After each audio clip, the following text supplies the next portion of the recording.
Parce qu'on a eu récemment des faits, que ce soit sur Bayonne ou sur Pau, où des collègues ont été embêtés via les réseaux sociaux suite à des interpellations.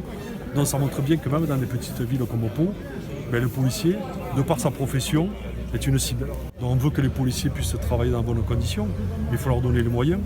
Il faudrait déjà qu'il y ait assez de policiers sur le terrain, puisque malheureusement, la réforme qu'il y a eu au niveau de la procédure pénale fait que la procédure est de plus en plus lourde et qu'on a énormément de collègues en investigation qui croulent sous les dossiers, qu'il faut énormément d'effectifs dans les services d'investigation.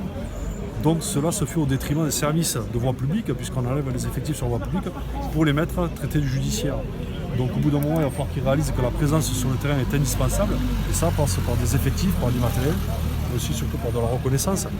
À l'heure actuelle, il faut une réponse pénale adaptée et sévère envers tous ces délinquants qui agressent au quotidien nos collègues.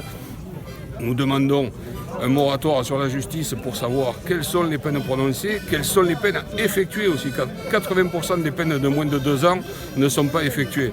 Donc nous demandons à ce qu'il y ait une vraie réponse de la part de la justice, mais également des pouvoirs politiques, puisqu'ils veulent faire de la sécurité leur axe de campagne pour les prochaines élections présidentielles.